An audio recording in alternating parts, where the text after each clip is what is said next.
Yes, hi. I just wanted to kind of give just my heart and my feelings after today's message to just document this in my life that today was huge. I mean, his message at church that Thomas read this morning was so on point, so right on. And it was a special morning we shared with a couple friends and family members that sat in the row with us. And, I was just reminded of Moses' story in the Bible where God called him as a super amazing leader to lead the Israelites out of the desert into the promised land.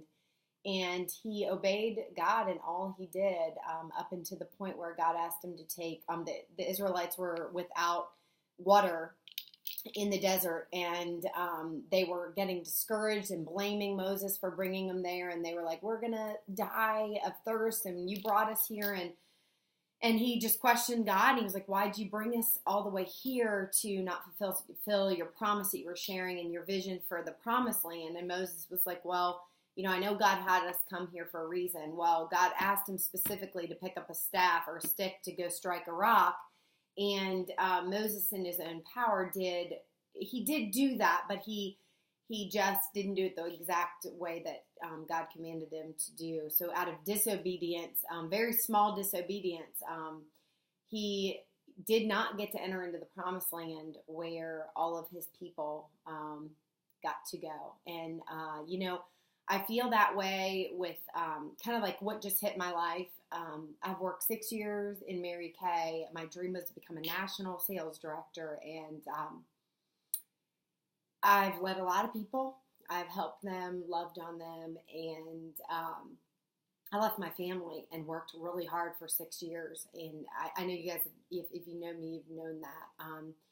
And for the last 6 to 8 months, you've kind of seen that I've not been doing as much. Well, God kind of opened my eyes and to just the realities and the promised land that he wanted me to have. And, I thought that Nashville was my end all. I thought it was everything I was meant to do in life. And I thought it was like my destination. And I was striving and really running towards those goals. And, and I wasn't putting God first in everything. And it's not that I was on purpose sinning or doing anything on purpose to, do anything to jeopardize my family and just the things that really matter in life, and spend time with family and just be there for my kids because they're the next generation. They're more important than building up leaders in any business. And everybody's a sinner. We've all fallen short of the glory of God, and that's exactly what, because of our sin, we will reap those consequences. And, at the time, little things, I wasn't doing any major sin, but we all sin. So it's like, it's hard to say what a sin is, what's not. But my intentions were always good with my people. My intentions for working for my family were always good. I just feel like I work really hard and really different than a lot of people. So I'm very one-minded. I'm very focused. And in that process, I feel like I don't mean to, but I try to I run over people because I'm just kind of bold and I'm a go-getter. And that doesn't always, make people happy. And I do feel like that's a fault of mine. And just not as much of a great listener. And I'm trying to get better in that. I know God's going to help me. But in that whole process, God kind of opened my eyes and said, we're not guaranteed tomorrow. We all know that. So why wouldn't you run for national, right? Well, things shifted. And in October of last year, things shifted and my heart changed. Does it mean that I love my people less? Absolutely not.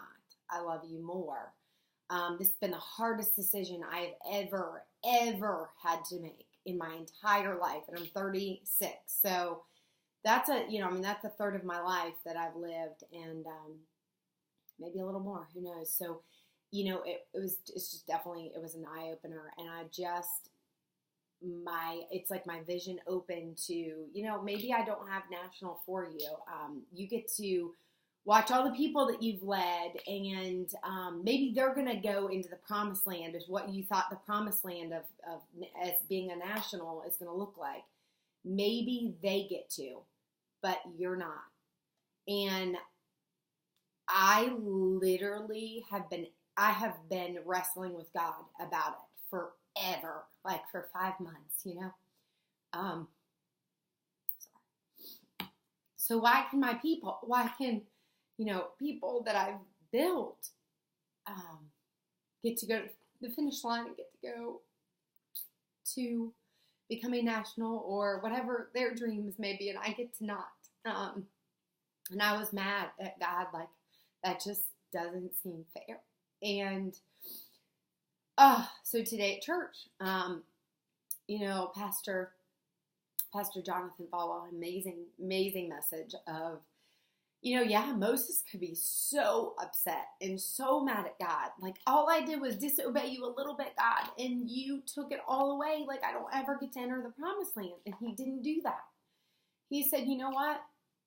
That's fine. I will continue to lead. I will continue to love. I will continue to do exactly what you asked me to do. And that's where I'm at right now. And it's kind of crazy because it's hard to explain to people. Like, they're like, oh, so you're not going to be a national? Like, isn't that what you wanted? Yeah, it's what I wanted. But for some reason, it doesn't look like it's in my destiny. So yeah, it's super hard. But I know that God's going to take care of me, and that I know that this is just the beginning of what He has in store. And so, yeah, I'm really deciding that whoever God puts in my path, whoever, whether it's just my kids for right now, whether it's my husband, whether it's my friends that He's given me right now, to love on, that I'm going to love with all my heart, no matter the pain in the past that people have hurt me. There's been so much of that when running a business, and you're going to always let people down, and I hated that, especially because I gave my all. And I really believe that might have been my sin part of this whole thing, is that I really gave everybody everything and didn't really give all of it to God, and I wasn't really ready to give that over. So, I love my friends that I've met along the way, and I don't want you to think I'm letting you down. I just know God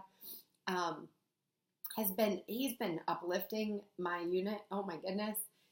I've taken a step back, and I don't do the leading that I did before. Like, I would literally write emails once a week to my team, and I would call them and encourage them and keep them focused in focus groups and phone calls and Sunday hotline calls. And I'd call all their prospects and anybody interested. And I'd be there at the back end of the call. If they text me at 2 a.m, I'd be there. But, they've been there.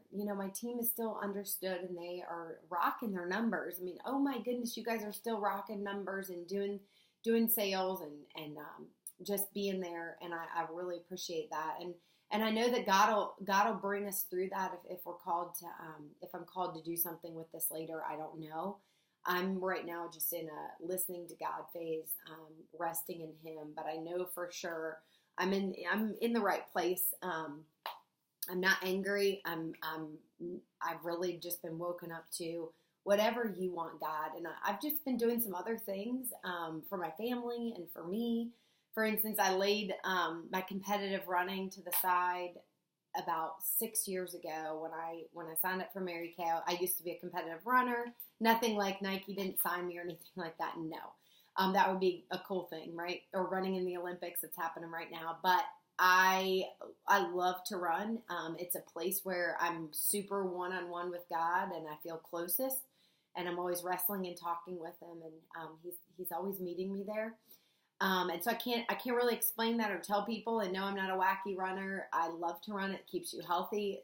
There's nothing wrong with it. Now, if anything becomes an idol, just like me with my Mary Kay, I ran in Mary Kay way too fast and way too hard. for so many years and pushed a lot of people aside. Did not mean to. That was not my intentions. That's just how I am. That's why running is good for me, because I don't have anybody to push aside besides myself, and I love pushing myself. And so, I've gotten to pick that back up, and it's so cool how God, I haven't run like I used to run competitively in races for 6 years, maybe even 7 years. And I didn't realize how much I missed it. And I did my first marathon like a month and a half ago, and I completed it, which was awesome. My legs felt like they were falling off, but other than that, I completed it. And it was just a really cool accomplishment with some really good friends, and my husband ran it as well. And then I've been training ever since, and I decided, I've never done a half marathon, so let me step it down a little notch and run a little faster. And, God met me there too. While I was running, I was pretty much at my limits. I was holding a pace that it was hard. And I just really had to pray. I was like, okay, God, if I can just get to the next bridge. And then if I get to the bridge, you're going to help me get through, because I don't know if I can move these legs. So he did. He helped me finish. It was just really cool. The running community had not forgotten me. A couple people knew me while we were running, knew who I was. They were like, Sarah, oh my gosh, good job, keep it up. And I had not even seen them in 6 years. It's just such an encouraging place to be, and in a community that surrounds themselves in encouragement. And I've missed that. And so I've gotten to do that again. I've gotten to be here with my family. There's just a lot of things that I don't want to miss out on anymore to grow a business. I'm always going to have to be selling something. If you know who I am, it's a part of my DNA. I love to sell. I love to meet the needs of people. I love to give them a good deal. And so I have had so much fun just opening my Soul Sister Boutique and doing some sales on the side. I still sell Mary Kay, and I love my team. I own my pink Cadillac. It's mine. So that I don't have my team having to produce numbers or any of that. So it's really freeing and nice. So there is still a pink Cadillac driving around. I'm still praying about that as well. We did buy an Escalade, my husband did, for me. And I've just had this, it's going to take me a little bit, and I'm going to have to hear from God, but I'm just not sure. We may be using my car, my pink Cadillac, we may be painting it, and my husband using that for his vehicle for work. And so obviously he's not going to drive a pink Cadillac around, but it is mine, and that I'm praying still through that, because I wonder if that's still tied to my identity is my question. I have for myself all the time. Like, are you still a champion? Sarah Krasinski, are you still a champion if you're not driving a pink Cadillac? Does that define who you are? And that is my question I have for myself. Like, am I sure that it's not a small attachment thing for me? Like, I feel like I'm only powerful when I'm in my pink Cadillac, or because people see that, they're like, oh, you're the girl with the pink Cadillac, oh my gosh. So I just want to make sure that's not in my heart, and that's not who I am, because I don't want, my life to be ruled by that. I want to be who I am. And whether that's drive a pink Cadillac, whether that's not drive a pink Cadillac, whatever God wants me to do, I'm still wrestling in that and listening to his answer. And so in the meantime, the Escalade's sitting in the driveway or in the garage, and so we're just resting to hear his word there. But I loved this message at Thomas Road today to just finalize everything. It said, "Be strong and of good courage. Do not fear, nor be afraid of them." And I don't mean them as in people. It's them as in, the enemy. He's raging around like a horrible, he's out to kill and destroy our lives and people. And do not be afraid of them, for the Lord your God, he is the one who goes with you. He will not leave you nor forsake you. Finish strong and do all God has called you to do. And that's Deuteronomy 31:6. And, the message was called Finish Strong. And I'm a strong finisher. And, I know that I'm not a giver-upper. That's just not who I am. It's not in my DNA. That's another struggle that I've had. It's like, God, I want to finish this. I wanted to finish national. I wanted to be done, and to finish and to launch it into leading more people. And that's been my biggest, I think the most painful thing over this whole journey that I've had to halt on is I love to lead people. I love to encourage people. It's just I feel like that's part of who I am. I feel like I'm a coach. I used to be a cross-country coach, and I love to see people succeed, and give them little nuggets of, well, you got this. And so I know I'm a strong finisher, so I'm just, whatever God has for me, I'm going to lead people. If I have to lead my children right now, those are beautiful people that need me. And that's where he's called me. They're the next generation, and I was not 100% there for them. It doesn't mean that another Mary Kay lady would be not there for her children. No, that's not what I'm saying. But I wasn't able to, because I ran full force ahead. I mean, I was going to be a national in 6 years. And so, does that mean I don't get to be a national? I don't know, because that's not that I don't get to find that out, and I don't get to do that, and know what God has in store. All I know is I have to rest in what God's telling me right now, and live his promises for my life. And my biggest goal and biggest dream in life is to every single person that I come in contact with from here on, whether it's a very small communication at the bank with somebody or on the phone with whoever you're calling in for, Orbit's airline, whoever you're talking to, just to love on them and just to empower them in that small moment. Or if I'm delivering a product or something I'm selling, because I'm selling a lot of things, so you'll see that soon. I just want to impact people to live a greater, better life, and one for to follow Christ. And there are people out there that are always going to be naysayers and want to bring you down and talk bad about you, and they actually don't know your heart, or they missed it completely. But God knows your heart, and that's the only person you have to worry about. And that relationship is number one. And I had to document this day, because for me, I just sat there in church and I thought, this is my story. The promised land was right there. That's what I wanted. That's what I thought I was going to have. And now I get to watch all these other people go into the promised land. And I wrestled with God, why are they allowed and I can't? And it's not that. It's just that God's asking me to be grateful and live my life right now, and whatever that may be. And so I'm so blessed, and I just wanted to share that message. I love you guys. Thanks for everything.